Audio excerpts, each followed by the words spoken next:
Aujourd'hui, on va parler d'un sujet que je trouve intéressant, en tout cas. On parlera de... Le sujet en lui-même concerne le tabernacle. Mais vu que j'ai 2 séances devant moi, je me suis dit, bon, on ne va pas se presser on ne va pas courir, là, on va prendre notre temps. Donc, il y a divisé en 2. Aujourd'hui, ça sera une introduction de 1 heure. Et puis après, on va entendre le vif du sujet après, dans la semaine prochaine. Mais ce dont je veux parler, c'est en lien avec le voile. En lien avec le voile du tabernacle.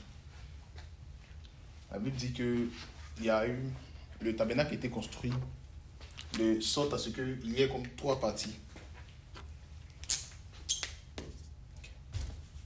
De sorte à ce qu'il y ait comme 3 parties. Donc, il y a une première partie ici, une deuxième partie comme ça. Il y a différentes façons de représenter le tabernacle. Donc, il y a une troisième partie comme ça aussi. Parfois, c'est représenté comme ça. Ou ça peut être représenté comme ça.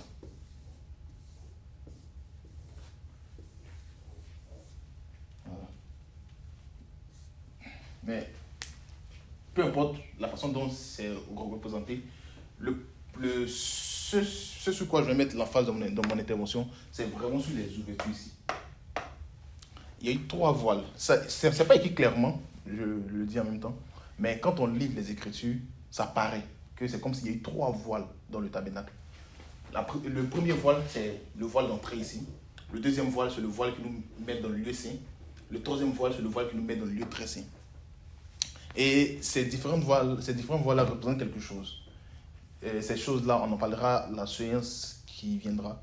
Mais aujourd'hui, on va vraiment s'attarder sur qu'est-ce que c'est que le voile, comment est-ce que la Bible emploie le terme voile, à quel moment c'est utilisé, pourquoi c'est utilisé. On va vraiment s'attarder sur ça pour vraiment comprendre le mardi prochain, quand je vais entrer dans le vif du sujet, ça va être vraiment beaucoup plus simple. Donc j'ai voulu vraiment m'attarder sur ce point-là, sur qu'est-ce que c'est que le voile, avant même de parler du tabernacle en lui-même. Amen. Ok. On va prendre notre Bible premièrement dans Romains, chapitre 1, verset 20. Elle va être comme notre verset d'ouverture. Romains 1, verset 20.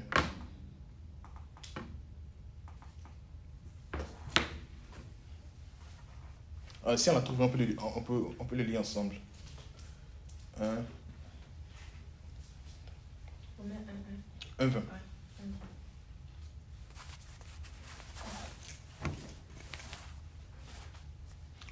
1, 2, 3. En effet, les perfections visibles de Dieu, sa puissance éternelle et sa divinité se voient comme à l'œil depuis la création du monde, quand on les considère dans ses ouvrages. Ils sont donc inexcusables. Amen. Donc, ce verset-là nous dit que Dieu montre ses perfections invisibles et sa divinité, sa puissance éternelle aussi, dans les éléments de la nature. Depuis Genèse chapitre 1, le seul objectif de Dieu, c'est vraiment de se manifester à sa création, de se montrer à sa création. Mais quand tu lis les Écritures, et on le verra par la suite, c'est comme si Dieu essaie de se cacher par rapport à sa création, ou même par rapport à son peuple. Les gens n'arrivent pas à comprendre, ils n'arrivent pas à cerner Dieu. Et c'est vraiment difficile, très souvent, même aujourd'hui, c'est parfois difficile de pouvoir comprendre ce que Dieu est en train de faire. Et c'est comme ça que Paul s'est mis à chercher, à sonder les Écritures, jusqu'à ce qu'un jour il se dise, profondeur des profondeurs. Parce que Dieu, c'est vraiment une profondeur sans fin. On cherche. Mais, grâce nous s'est donné aujourd'hui de comprendre ce que le Seigneur est en train de faire par son esprit. Mais il fut un temps, c'était vraiment difficile. Vous voyez quelqu'un comme Abraham qui était dans sa patrie, avec ses parents, sa famille et tout, et subitement, le type dit qu'il y a une voix, c'est-à-dire que genre, on est assis là, tout à coup là, et puis le gars se lève, il dit non, il y a une voix dans sa tête qui lui a dit de se lever de partir. On lui dit, bon d'accord, c'est bien beau ce que tu nous dis, mais tu t'en vas où? Il dit, je ne sais pas, que la voix dit que quand je serai en route, je saurai. Aujourd'hui, quand on lit ça avec du recul, on comprend, parce qu'on connaît déjà la fin de l'histoire. Mais Abraham, pendant qu'il vivait, ça c'était quelque chose de vraiment difficile. Est-ce que vous pouvez vous imaginer pendant 25 ans, le type était en train de chercher Dieu pour avoir l'accomplissement d'une promesse qui lui a été faite? C'était vraiment quelque chose de difficile. Et c'est un peu ce caractère-là de cacher que Dieu a eu durant quasiment tout l'Ancien Testament. C'était vraiment difficile. Jusqu'à il est arrivé un moment où le prophète Isaïe a dit: tu es le Dieu qui se cache. Tu es le Dieu qui se cache. On n'arrive pas à te saisir. On n'arrive pas à te sonder. C'est vraiment compliqué. Donc, le terme voile dans l'Ancien Testament est utilisé très souvent pour parler de quelque chose de couvert, de caché, pour parler de quelque chose qu'on n'arrive pas à voir. Il peut y avoir jusqu'à 20 occurrences différentes du mot voile dans la Bible. C'est vraiment long. C'est-à-dire que le même mot voile peut signifier d'autres choses, Il est utilisé pour dire beaucoup de choses à la fois. Donc, j'ai essayé de regrouper pas mal ces points-là et puis de sortir quelque chose. On va voir les différentes fois où le mot voile était utilisé. C'était 73 fois en tout, mais on ne va pas voir les 73 fois. J'ai vraiment regroupé ça. Le premier point qu'on verra, c'est dans Genèse chapitre 38, verset 14. Genèse 38, verset 14. Où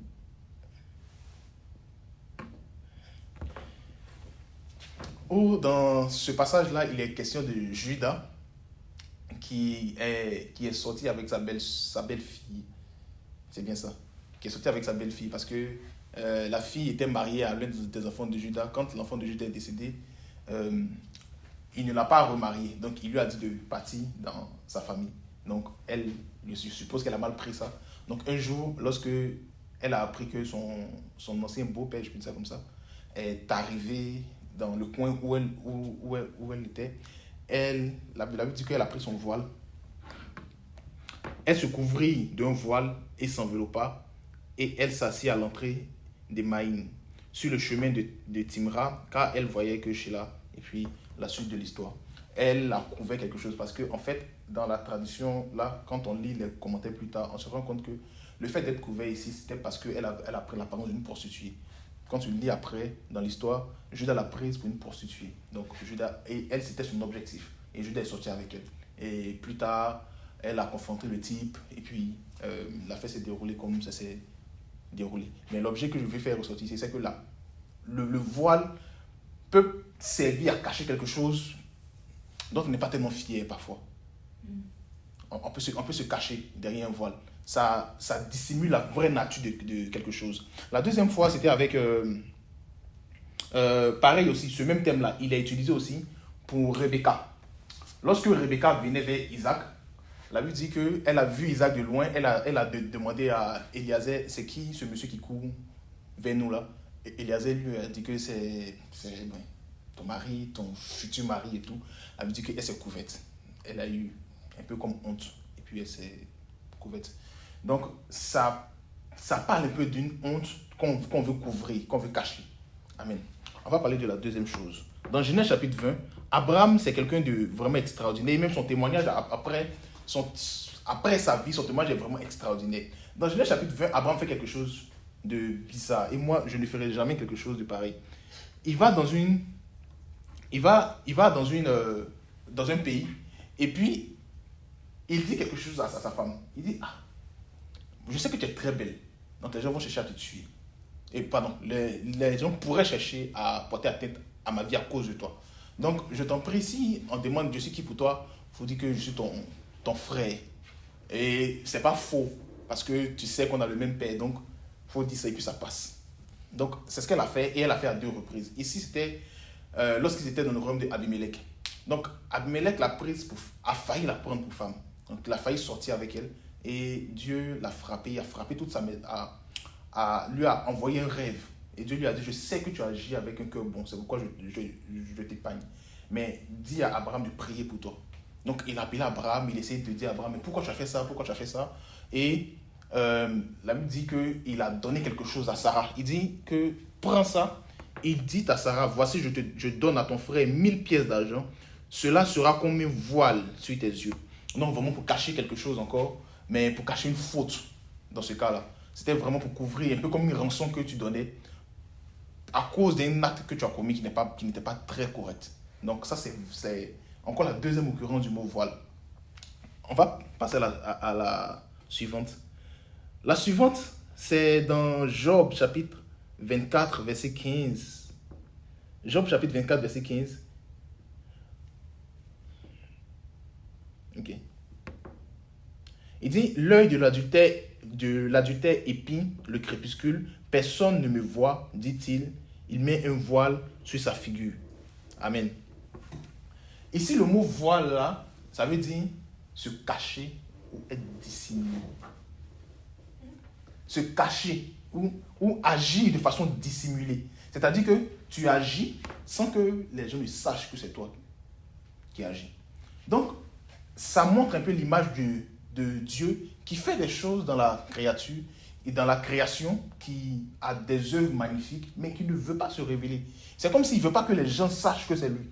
Donc, il agit de façon belle, mais il ne veut pas qu'on sache que c'est lui. Ça parle de Dieu. Amen. Quand on continue un peu plus dans Ésaïe chapitre 29,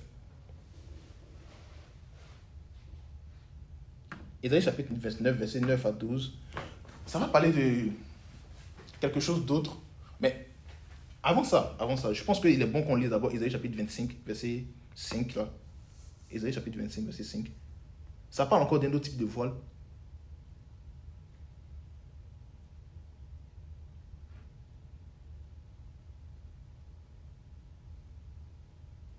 Okay. Verset 7. Il dit, sur cette montagne, Ésaïe chapitre 25, verset 7, sur cette montagne, il anéantit le voile qui voile tous les peuples, la couverture qui couvre toutes les nations. C'est vraiment révélateur ici. Ce qu'il est en train de dire, c'est que le terme voile ici, ça veut dire quelque chose qui prend l'apparence de ce qui n'est pas. Ici, il parle de la mort. La mort qui prend une apparence devant tous les hommes. Et cette apparence que la mort prend là, c'est pas ce que la mort est en vérité. C'est vraiment un pouvoir de séduction. Donc, quand il dit qu'il anéantit le voile, qui voile toute la création, il est en train de parler du pouvoir de dissimulation que la mort a, que le péché a sur toute la création. Et c'est cette dissimulation. Lorsque le Seigneur va révéler les choses telles qu'elles sont, les hommes vont se détourner de tout ce qu'ils font. Aujourd'hui, si tu ne sais pas ce que... Parfois, tu peux être comme enchaîné dans certains liens, simplement parce que tu ne sais pas ce dans quoi tu es. Mais quand le Seigneur vient et qu'il dévoile les choses, directement tu te dis, ah, donc c'est comme ça les choses étaient. Et à cet instant-là, tu as la capacité, le pouvoir de sortir de ce dans quoi tu es. Ce que je dis, dans la deuxième partie du verset, il dit la couverture qui couvre toutes les nations. Le mot couverture ici, ça veut dire image de fonte. C'est le même thème qui a été utilisé lorsqu'ils ont parlé du veau d'or. Il dit qu'ils ont fait un veau d'or. C'est cette même image-là c'est le même mot qui est utilisé ici avec le mot couverture. C'est juste les thèmes français qui changent, sinon les thèmes hébreux sont pareils. Parce que la couverture ici, c'est vraiment une idole. C'est vraiment ça. Il vient se présenter comme ce qu'il n'est pas, un peu comme Baal. Baal qui dit que c'est moi qui suis le plus grand, qui suis le suprême. C'est ce que son nom veut dire. Il dit, je suis le plus grand, je suis le suprême. Mais il se présente comme celui qui n'est pas. Donc, au moment où il était mis à l'épreuve pour dire, bon, ok, si tu es vraiment Baal et que tu es le dieu de la fertilité et de la pluie, ben, faites descendre cette pluie-là. Lorsque il était mis à l'épreuve, il n'avait plus d'endroit où se cacher. Donc, à ce moment-là, il était dévoilé. Il était dévoilé comme étant un esprit séducteur. Amen. Que le Seigneur ouvre nos yeux pour pouvoir voir toutes les situations qui nous entourent, où on a l'impression que les choses ont une certaine apparence, mais quand le Seigneur vient et nous révèle, tu ne peux pas rester dans l'état où tu es lorsque le Seigneur vient et te révèle les choses. Parce que là, à ce moment-là, tu as la capacité de sortir. Tes yeux sont ouverts. Tu arrives à comprendre et à voir ce que le diable est en train de faire et de manigancer. Amen. C'est tellement stupéfiant lorsque l'ange devait montrer à Jean qu'est-ce qu'était la Babylone. On va lire dans Apocalypse.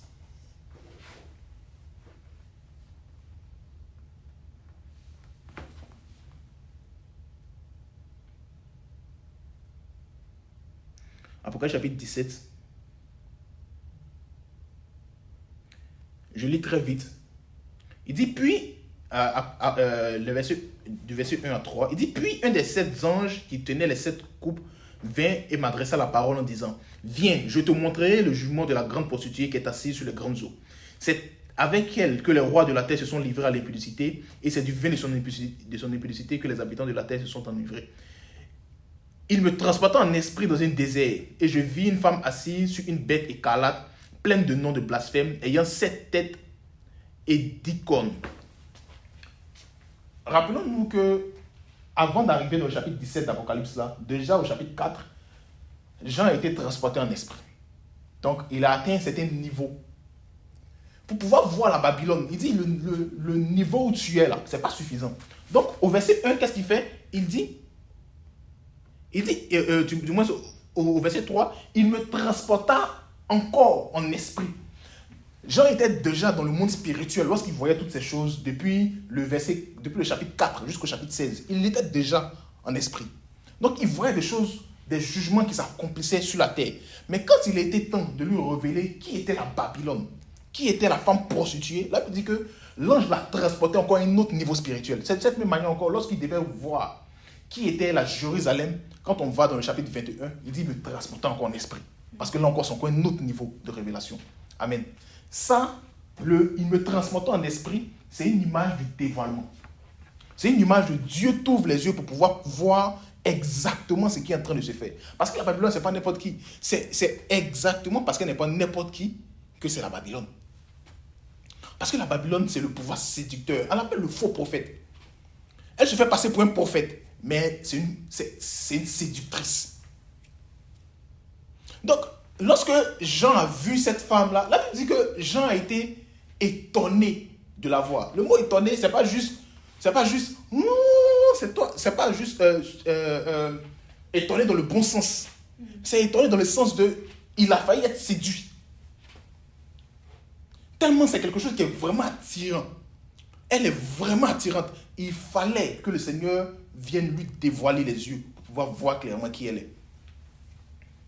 Amen. Donc, pour comprendre et pour voir certaines choses dans le monde spirituel, il faut un dévoilement. Il faut que le Seigneur vienne et nous dévoile les choses. Amen. Il ne faut pas que je tombe dans le piège de beaucoup parler, de prendre beaucoup d'exemples. Donc, j'ai pas mal de choses à dire aujourd'hui, donc je vais avancer très rapidement encore. Dans Ésaïe chapitre 29, il faut parler d'une autre manière dont le développement est utilisé. Ésaïe chapitre 29, verset 9 à 12. J'aimerais qu'on le lise ensemble. Ésaïe chapitre 29, verset 9 à 12. Si on l'a trouvé, on peut le lire. 1, 2, 3. Soyez stupéfaits et étonnés. Les yeux est devenu aveugle. Ils sont ivres, mais ce n'est pas de vin. Ils chancellent, mais ce n'est pas l'effet des liqueurs fortes. Car l'Éternel a répandu sur vous un esprit d'assoupissement. Il a fermé vos yeux, les prophètes. Il a voilé vos têtes, les voyants. Toute la révélation est pour vous comme les mots d'un livre cacheté, que l'on donne à un homme qui sait lire en disant « Lis donc cela » et qui répond « Je ne le puis, car il est cacheté ». Ou comme un livre que l'on donne à un homme qui ne sait pas lire en disant « Lis donc cela » et qui répond « Je ne sais pas lire ». Ça, c'est vraiment l'image de quelque chose qui a été voilé. Israël était dans une condition où il dit au verset 10, il dit il a fermé les yeux de vos prophètes, il a voilé la tête de vos voyants. De sorte à ce qu'ils ne puissent pas voir. Mais quand il dit qu'il a voilé, quand on essaie de se projeter l'image dans notre esprit, on a l'image de quelqu'un qui ne voit pas devant lui. Mais ils arrivent à voir, parce que quand tu lis dans les versets qui suivent, il dit toute la révélation est pour vous comme les mots d'un livre cacheté que l'on donne à un homme qui sait lire en disant « Lis cela ». C'est-à-dire, ce n'est pas juste à un illettré qu'on donne le livre. C'est à quelqu'un qui est exercé à le faire. C'est pourquoi il parle des prophètes ici. Ils ont l'habitude de prophétiser. Ce n'est pas pour rien qu'ils sont appelés prophètes. Mais quand ils arrivent à un certain niveau, on lui dit, mais lis cela. Il dit, le livre est ouvert. Je sais lire, mais je ne peux pas le lire. Le livre est ouvert. Je sais lire, mais je ne peux pas le lire parce que mes yeux sont voilés. Je n'arrive pas à voir. Je n'arrive pas à comprendre ce qui est écrit. C'est la raison pour laquelle dans Apocalypse chapitre 4, chapitre 5, la Bible dit qu'il y a un livre qui était dans la main de celui qui était assis sur le trône. Et un ange puissant est venu et qui a dit, a crié, qui est digne d'ouvrir le livre, de prendre le livre, de l'ouvrir, de rompre les sceaux. Il dit, personne ne fut trouvé dans le ciel, sur la terre et sous la terre. Personne ne fut trouvé. Jean dit qu'il a pleuré parce que personne ne fut trouvé. Il savait pourquoi il était en train de pleurer. Parce qu'il a dévoué toute sa vie à ça. Si personne n'était digne d'ouvrir le livre et de rompre les sceaux, c'est que tout ce à quoi il a consacré sa vie, là, c'était vraiment du néant. Donc, il voyait vraiment un échec. Il se disait, mais j'ai travaillé 70 ans après que Jésus soit mort. Apocalypse a été révélé à Jean 70 ans après que Jésus soit mort et ressuscité et enlevé. 70 ans après. Donc, imaginez-vous, pendant 73 ans, le type a voué sa vie à ça.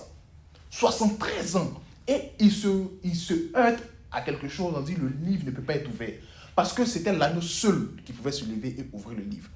Le livre qui ne pouvait pas être ouvert, c'était vraiment la révélation de la parole de Dieu. Quand on dit quelque chose est voilé, c'est que parfois on n'arrive pas à voir, ne serait-ce que la révélation de la parole de Dieu.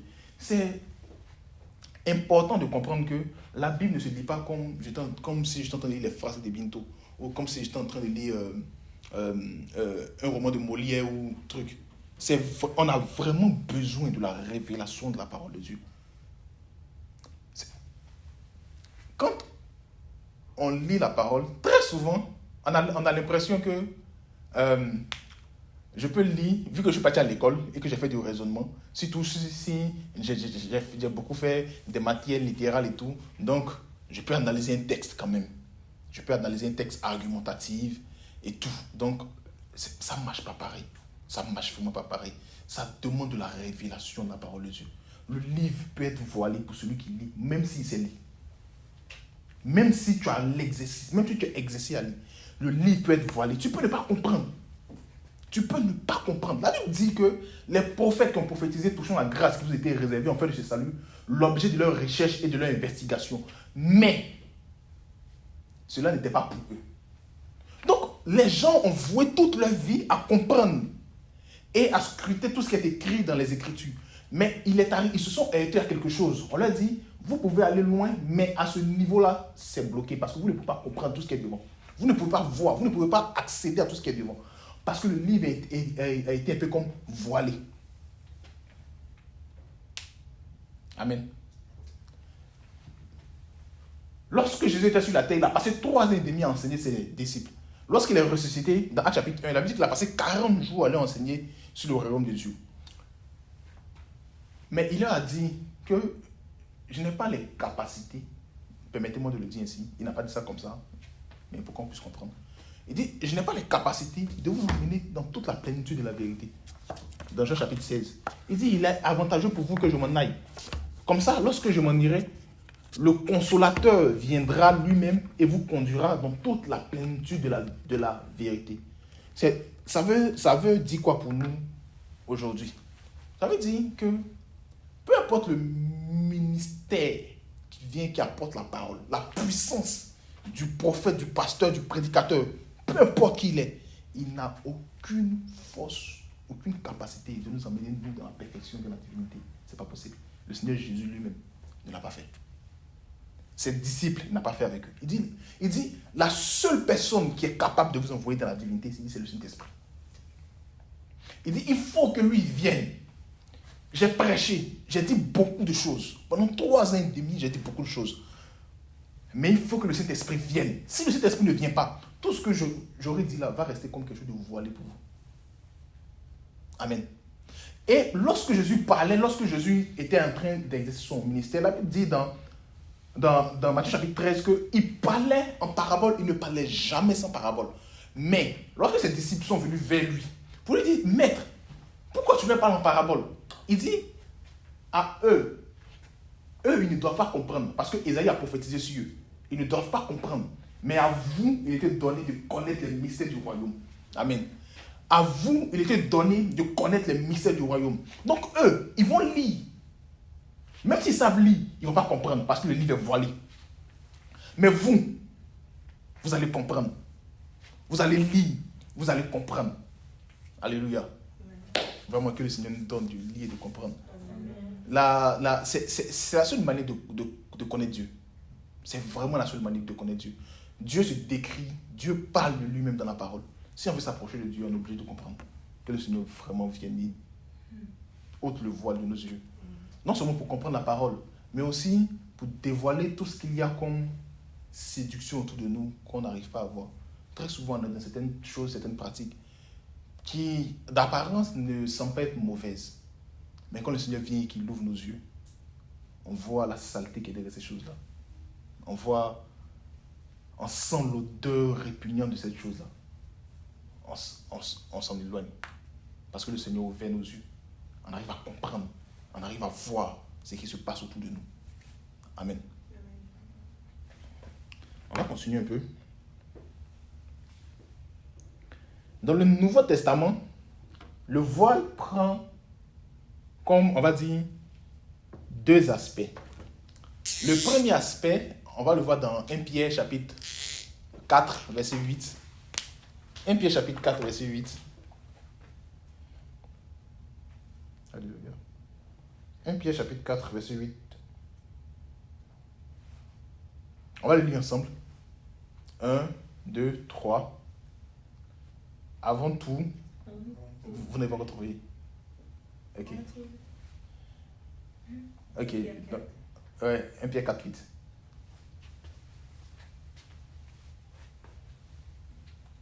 Evelyne, si tu es prête, oui. C'est bon? 1, 2, 3. Avant tout, ayez du zèle les uns pour les autres. C'est ça. Car la charité couvre une multitude de péchés. Le mot couvre ici, c'est le mot voile en grec. Donc, la charité couvre une multitude de péchés. Parce que la charité voile le péché. Vous savez, le diable, il a vraiment de la difficulté à s'infiltrer dans un troupeau s'il y a de l'unité et s'il y a de la charité. C'est pas possible pour lui de s'infiltrer là. Donc, par exemple, comme ça, le diable peut venir me voir et puis il va dire, ouais, je ne suis pas dans le péché ici, je dis que le diable vient me voir parce qu'il allait vers le Seigneur Jésus lui-même aussi. Nota bene. Donc, il vient, il me dit, mais Daniel, ouais, écoute, toutes les semaines tu l'appelles. Est-ce qu'il t'a déjà vu un seul jour, il a pris son téléphone et puis il t'a appelé? Genre, est-ce qu'un seul jour il a fait? Vous savez, c'est le genre de pensée qui monte sur notre cœur. On a l'impression que c'est un raisonnement banal. Mais le diable réfléchit comme un homme. Le diable, il pense comme un homme. Et l'homme, il pense comme le diable. L'homme, il pense comme le diable. Le diable, il pense comme un homme. Donc, quand tu es là, tu penses à ce genre, il y a ce genre de pensée qui monte dans ta tête. Tu te dis, ben, c'est un raisonnement X. C'est le diable qui est en train de mettre certaines choses dans ton cœur. Donc, par exemple, dans ce cas-là, dans mon cœur. Et je lui dis, mais, toi, le problème, c'est Daniel, il ne m'appelle pas. Je sais que Daniel même, pour moi, c'est le plus important. Sa bouche est clouée. Il ne peut plus rien faire. L'amour empêche le diable de s'infiltrer. L'amour vient et couvre la multitude de péchés. Demain, on me dit, mais Daniel, tu penses que c'est quelqu'un de bien, tu vois ce qu'il a fait, voilà telle chose. Moi, je sais que Daniel a accepté le Seigneur. Je sais que Daniel m'aime. Il sait que je l'aime. Donc, mais voilà ce qu'il a fait, des commérages à nos points finis. Je dis, peut-être qu'il a fait ça. Mais je sais que le Seigneur l'aime.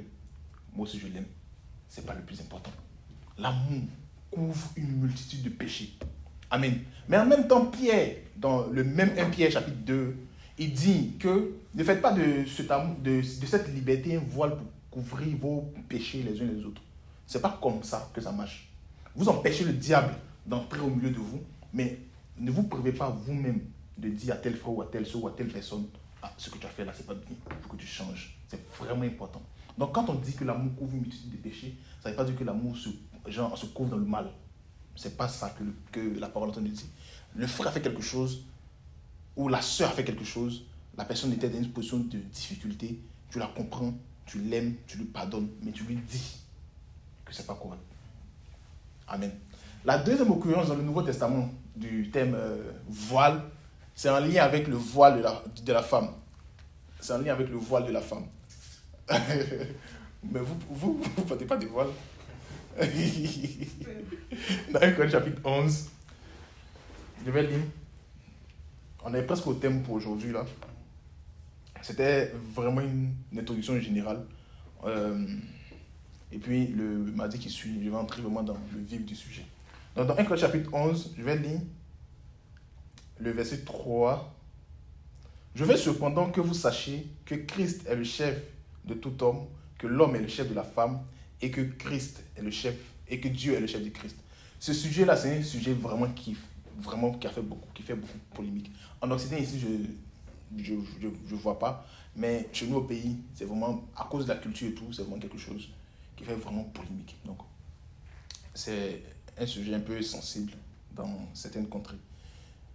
Mais ici, Paul, le débat en lui-même, est-ce que la femme doit mettre un voile ou ne met pas un voile, se résume simplement dans où le débat lui-même, on peut l'arrêter simplement dans le verset 3. Simplement dans le verset 3. Parce que le point ici, c'est un problème d'autorité. Au verset 10, qu'est-ce qu'il dit? Il dit, c'est pourquoi la femme, à cause des anges, doit avoir sur sa tête une marque de l'autorité dont elle dépend. Simplement, le voile, c'est une question d'autorité.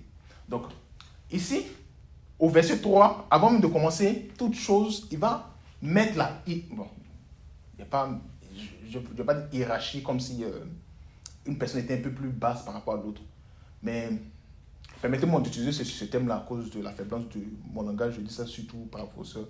Mais je ne suis pas en train de dire que l'homme piétine la femme. Ce n'est pas ça. Okay. Donc, il établit la hiérarchie. La première personne qui est au-dessus de toute chose, il dit c'est Dieu. Il dit, après Dieu, il y a Christ. Et après Christ, il y a l'homme. Après l'homme, il y a la femme. C'est la hiérarchie qu'il établit.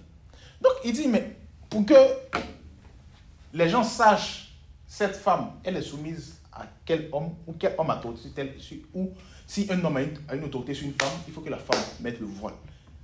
La femme, dans le monde spirituel, ça ne dépend pas du genre. La femme, spirituellement, ça ne dépend pas du genre. La femme, c'est une question de maturité spirituelle. La Bible dit que la création tout entière attend la révélation des fils de Dieu. Mais pourquoi pas des filles de Dieu? Est-ce que Dieu est misogyne? Est-ce que c'est ça que ça veut dire? Non. Dieu considère la femme et l'homme pareil.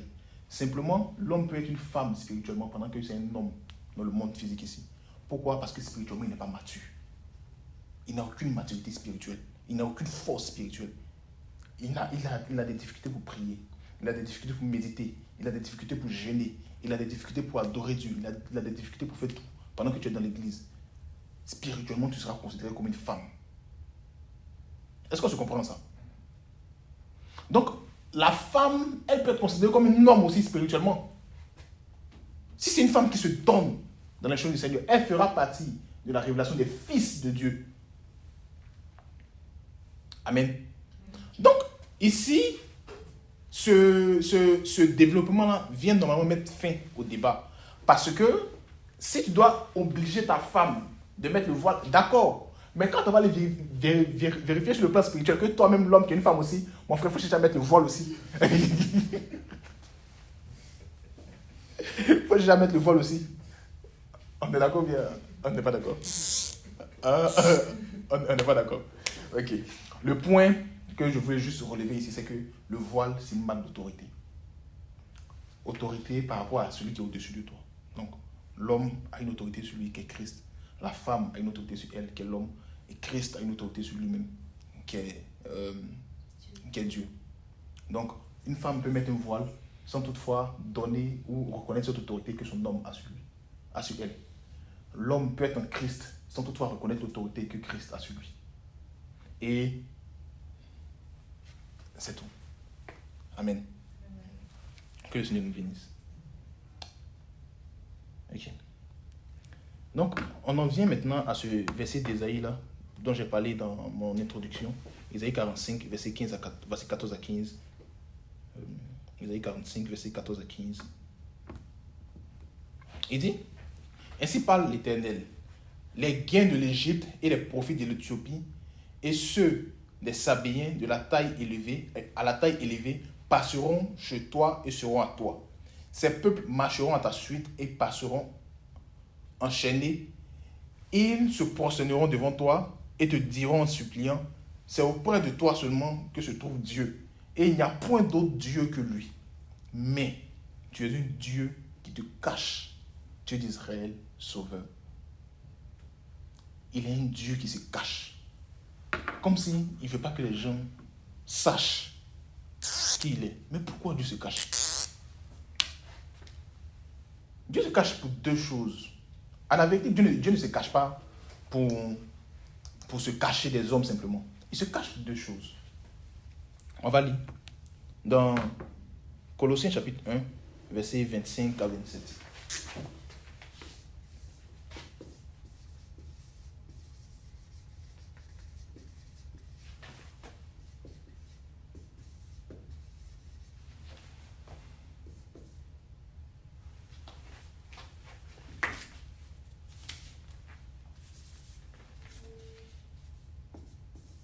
Si on a trouvé un peu lire. Colossiens 1, Oui. verset 25 à 27. Oui. C'est d'elle que j'ai été fait ministre. Tu peux lire, vous pouvez lire s'il vous plaît un verset plus haut. Pour qu'on comprenne le contexte. Je me réjouis maintenant dans mes souffrances pour vous, et ce qui manque aux souffrances de Christ, je l'achève en ma chair pour son corps qui est l'Église. C'est d'elle que j'ai été fait ministre, selon la charge que Dieu m'a donnée auprès de vous, afin que j'annonçasse pleinement la parole de Dieu, le mystère caché de tout temps et dans tous les âges, mais révélé maintenant à ses saints, à qui Dieu a voulu faire connaître quelle est la glorieuse richesse de ce mystère parmi les païens, savoir Christ en vous, l'espérance de la gloire. Amen. Merci beaucoup. Donc, on voit ici que Dieu, de tous les temps, de tous les âges, Dieu a travaillé de tout temps, mais il y a quelque chose qu'il a caché. Donc, il empêchait l'homme de connaître, de comprendre ça. Et c'est pourquoi c'était difficile pour les premiers chrétiens d'accepter que Pierre ait prêché à Corneille de ce à lui communiquer le Saint-Esprit. Lorsqu'il a fini de faire tout ça, ils lui ont dit, bon, tu as fini de faire ça, c'est bien beau, viens t'expliquer devant nous pourquoi tu leur as communiqué aussi le Saint-Esprit. Parce qu'il y avait un mystère derrière ça. Pour eux, le Saint-Esprit devait rester seulement qu'en Israël, en termes de territoire géographique. Donc, ou chez les Israélites, seulement des Juifs, seulement. Donc, lorsque la parole a été donnée aussi aux païens, aux gentils, ils ne comprenaient pas ça de la sorte. Et c'est plus tard, Pierre et Paul, lorsqu'il est arrivé, il dit, mais le Seigneur m'a donné l'évangile. Il dit, le Seigneur a fait de moi l'apôtre des gentils, l'apôtre des païens, l'apôtre de ceux qui ne sont pas juifs, l'apôtre des non-juifs. De même que Pierre est l'apôtre des juifs, de même aussi que moi, je suis l'apôtre des non-juifs. Et ce mystère-là, c'est Christ. Donc, Christ ici, il va représenter, premièrement, Christ en tant que corps. Donc, dans 1 Corinthiens chapitre 12, il va parler de Christ, Jésus-Christ qui est la tête de Christ, et le reste des chrétiens sont le corps de Christ. Et il va parler et ce mystère encore parle de Christ en tant qu'individu. Donc, ce corps de Christ-là est formé de plusieurs personnes qui sont comme Jésus. Hébreux chapitre 2 dit que, oh Dieu, ton Dieu t'a oint d'une huile de joie au-dessus de tes égaux. Donc, Jésus a des personnes qui sont comme lui. Exactement comme lui. Amen. Donc, ces personnes qui sont exactement comme lui là, ce sont ces personnes qui sont Christ. Donc, est-ce que le chrétien lambda, c'est un Christ? Non. Amen. Est-ce que le chrétien lambda, c'est Christ? Non. Mais il faut qu'il travaille jusqu'à ce que le projet de Dieu s'affermisse en lui. Donc, ici, Paul dit que Dieu, il a un projet. De tout temps, ce projet, il était caché. Jusqu'à ce que Jésus vienne, meure sur la croix et l'Esprit Saint est libéré dans le monde. Et l'Esprit Saint maintenant vient enseigner, comme Jésus l'avait dit, il a connu toute la plénitude de la vérité. Il nous a enseigné que voilà ce que Dieu veut faire. Dieu a un projet. Et ce projet-là concerne toute l'humanité. Donc, Dieu, il a un programme. Depuis le début, il a un programme. À des temps fixés, il faut que telle chose se passe. À des temps fixés, il faut que telle chose se passe. Donc, si les temps ne sont pas arrivés, la chose ne peut pas se passer. Donc, avec l'exemple que j'ai pris tout à l'heure, il dit que les prophètes ont prophétisé touchant la grâce qui vous était réservée. Il leur a été dit que cette grâce-là n'était pas pour eux. Donc, ils ont fait tout ce qu'ils ont fait. Ils étaient bien agréables aux yeux de Dieu. Mais parce que dans le programme de Dieu, ce n'était pas le moment de dévoiler ça. Il dit, vos efforts ne pourront pas me forcer à le faire. Donc, ça va rester voilé. Donc, c'est pourquoi dans l'Ancien Testament, Ésaïe peut dire, mais tu es le Dieu qui se cache. En fait, tout bien, mais on a l'impression que tu te caches. Ce n'est pas parce que Dieu avait quelque chose contre eux, mais Dieu a un programme à respecter. Amen. Donc, il respectait son programme pour l'humanité tout entière. Il respectait ce programme-là scrupuleusement. Minutieusement. Il respectait ce programme-là minutieusement. Il faisait attention. À tel temps, il faut que telle chose se passe. À tel temps, il faut que telle autre chose se passe. Amen. Deuxième point, c'était pour l'homme lui-même. Dieu se cache dans la vie de l'homme parfois. Parce qu'il y a des moments où, si tu vois Dieu tel qu'il est, tu meurs. Il pouvait dire à Moïse, on va le lire, dans Exode 33, verset 20. Désolé. Exode 33, verset 20.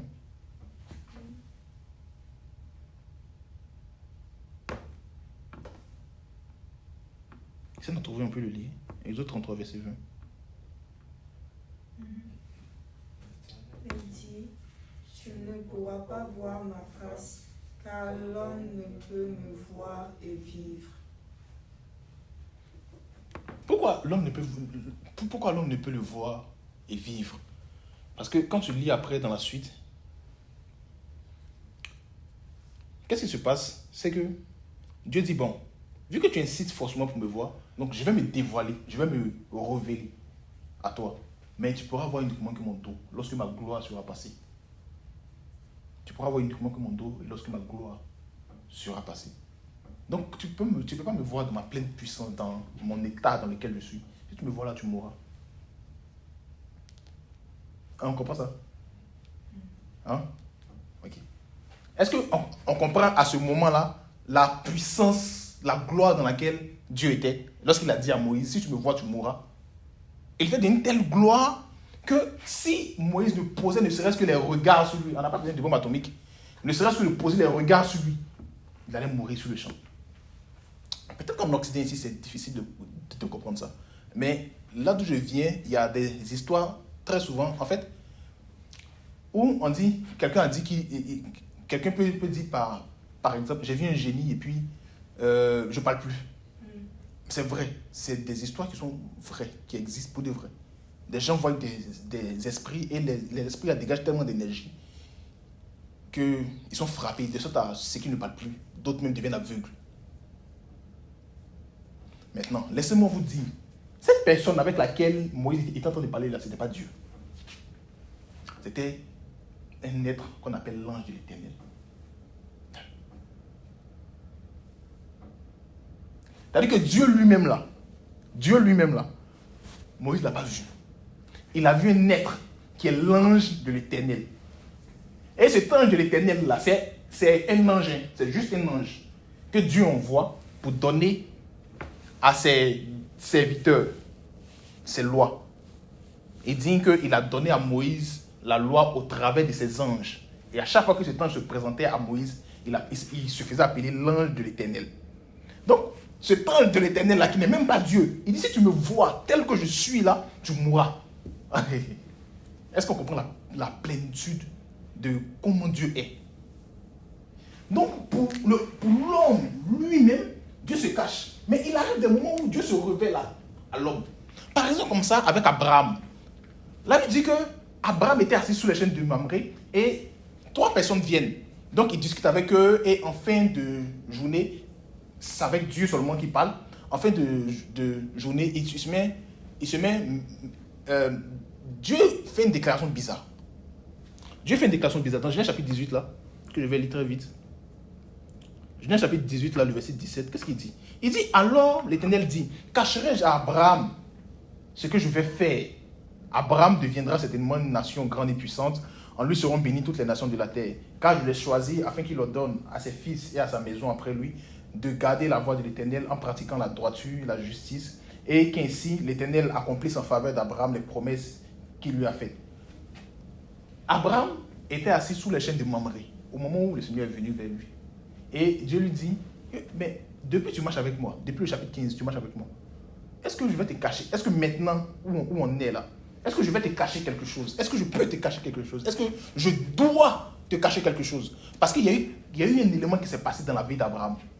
Il y a eu une croissance dans la vie d'Abraham. Donc Abraham a atteint un niveau où maintenant il était admis et il était admis dans le conseil de Dieu. Dieu maintenant pouvait lui dire, voilà comment je suis, voilà ce que je vais faire, voilà ce que je vais faire, voilà ce que je vais faire. Est-ce que tu comprends? C'est-à-dire que Dieu, premièrement, il voile son projet à l'humanité parce qu'il a un programme. Deuxièmement, Dieu voile son projet à l'homme parce que l'homme n'a pas la maturité suffisante pour supporter, lui, sa révélation. Vous vous souvenez de Jean? La Bible dit que quand Jean a reçu la révélation dans Apocalypse chapitre 1, la Bible dit qu'il est tombé comme mort. Il n'est pas tombé comme mort juste pour adorer le Seigneur. Il est tombé comme mort. Le type était en train de mourir. Littéralement, physiquement, il mourait. Jusqu'à ce que l'ange lui parle. L'ange lui dit, lève-toi. La même chose est arrivée à Daniel. La Bible dit que lorsque l'ange s'est présenté à Daniel devant le fleuve qu'on appelle le Tigre, pour Daniel même, la même c'est bien dit. Permettez-moi je pense que c'est dans Daniel chapitre 9.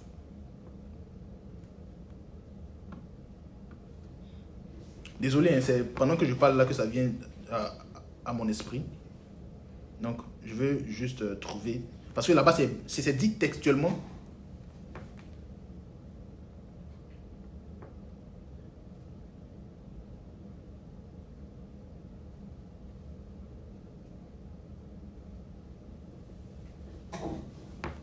Est-ce que quelqu'un a ce verset-là?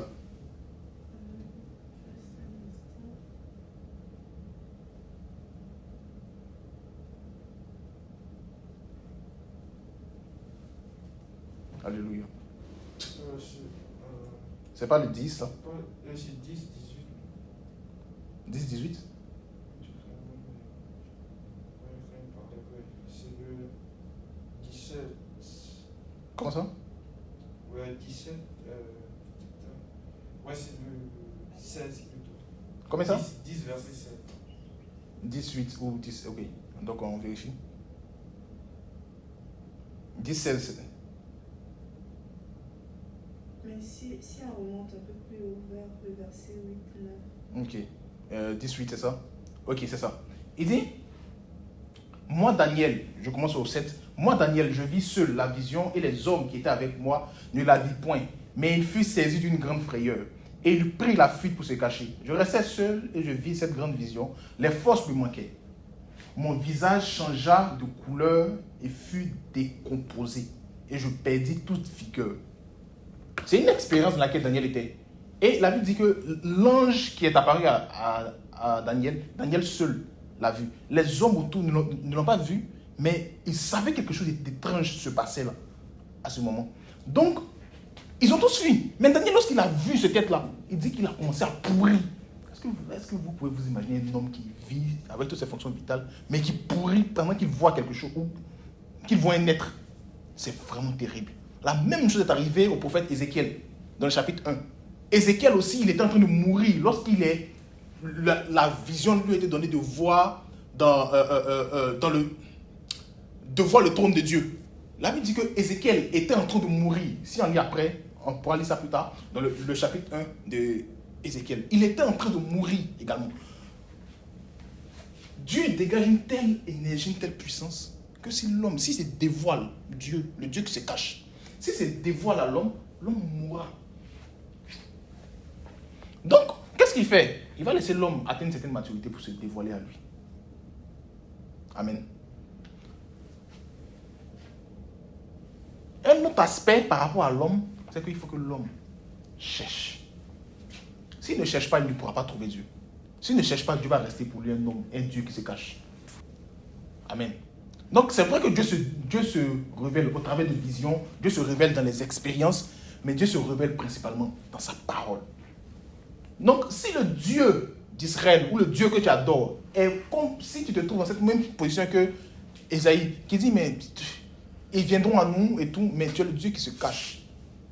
Si tu es dans cette même position-là, la chose que tu dois faire, c'est de te mettre dans la disposition nécessaire pour commencer à chercher Dieu, pour qu'il se révèle à toi. Il se révèle au travers de sa parole. Alléluia. Dieu se dévoile au travers de sa parole. Alléluia. C'est pourquoi c'est écrit révélation ou apocalypse, qui veut dire révélation, ouverture des sceaux, ouverture de la parole. La Bible dit que dans Apocalypse chapitre 6, là, c'était l'agneau seul qui était capable d'ouvrir le livre et de rompre les sceaux. Parce que c'est lui seul qui est capable de se révéler à nous-mêmes. Amen. On va terminer sur ce point-là. Quand le voile est ôté, qu'est-ce qui se passe dans la vie de l'homme? Lorsque Dieu ôte le voile, je reprends directement, on s'arrêtera là sur ce point, puis on va prier. Ce qui se passe, c'est que l'homme devient comme Dieu. C'est exactement ça qui se passe. Lorsque le voile est ôté, on devient comme Dieu. 1 Corinthiens chapitre 2 Corinthiens chapitre 3, verset 18. 2 Corinthiens 3, 18. Il dit, nous tous, qui, le visage découvert, contemplons comme dans un miroir la gloire du Seigneur, nous sommes transformés en la même image, de gloire en gloire, comme par le Seigneur, l'Esprit. Lorsque le voile est ôté et qu'on regarde Dieu, sans qu'il y ait de barrière, sans qu'il y ait de flou, la Bible dit qu'on est transformé. Au fur et à mesure qu'on le regarde, on est transformé. La composition de ce verset-là est vraiment bien faite. Il dit, tu contemples comme dans un miroir et tu es transformé en celui que tu vois dans le miroir. Parce que celui que tu vois dans le miroir, ce n'est pas toi, Evelyne. Ce n'est pas moi. C'est Dieu que tu vois dans le miroir. Ou c'est Jésus que tu vois dans le miroir. C'est la perfection. Le miroir n'est pas là pour te montrer tes défauts. Le miroir est là pour te montrer qui tu es réellement. Et cette personne que tu es réellement, plus tu regardes dans le miroir, plus tu deviens comme cette personne-là. Quand tu regardes le miroir avec un regard dévoilé, avec des yeux qui ne sont pas voilés, la Bible dit que tu deviens comme celui que tu vois dans le miroir. Alléluia. Plus tu regardes, plus tu deviens. Moins tu regardes, moins tu deviens comme celui que tu es en réalité. Parce que quand tu nais de nouveau, tu es quelque chose ou tu es quelqu'un. Quand tu nais de nouveau, tu es quelqu'un. Mais cette personne-là, parfois on n'arrive pas à savoir. On ne sait même pas.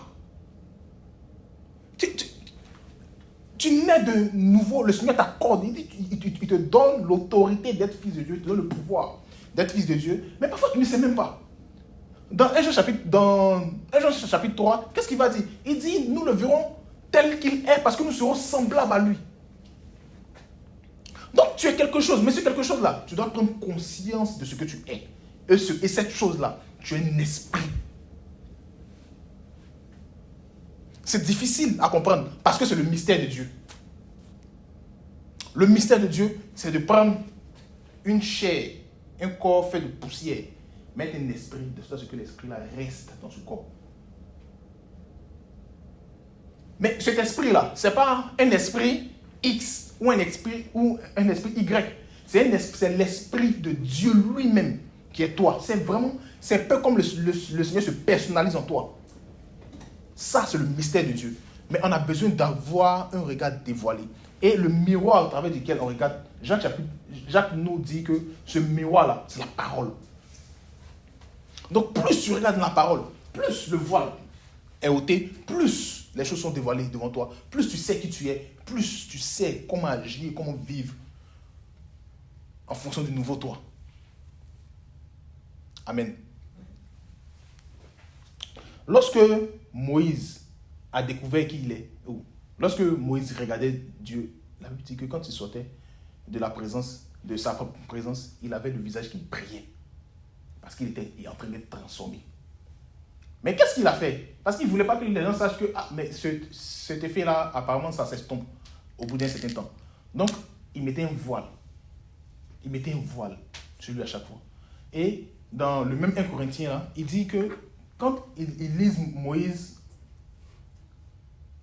au verset 14, dans le même 1 Corinthiens chapitre 2, verset 3, il dit, mais ils sont devenus durs d'entendement, car jusqu'à ce jour, le même voile demeure quand ils font la lecture de l'Ancien Testament et ils ne se lèvent pas, parce que c'est un Christ qui disparaît.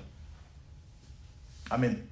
Donc, il y a une manière de lire la parole avec le voile, il y a une manière de lire la parole sans le voile. Alléluia.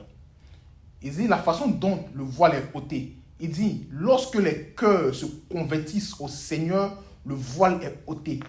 La seule manière dont on peut ôter le voile, ce n'est pas juste en faisant un exercice mental, en cherchant, en essayant juste de décortiquer. Je vous promets, il y a des gens qui ont décortiqué la parole pendant plus longtemps que nous, qui n'ont pas trouvé ce qu'on est en train de dire aujourd'hui. Parce que c'est vraiment le mystère de Dieu. Ça dépasse la force de l'intelligence humaine. C'est au-delà de cela. Mais c'est Dieu qui est capable de dévoiler les choses pour nous. Donc, quand on s'approche de la parole de Dieu, on s'approche avec un esprit. Seigneur, je suis en train de lire, mais je compte sur toi pour que tu me révèles les choses. Je suis en train de lire, je compte sur toi pour que tu me révèles les choses. La même parole que tu lis pendant longtemps, un jour, elle peut être dévoilée devant tes yeux pour comprendre exactement ce qui est écrit. Alléluia. Alléluia. On va s'arrêter là pour aujourd'hui. On va juste garder en tête qu'il y a plusieurs occurrences du thème voile dans la Bible.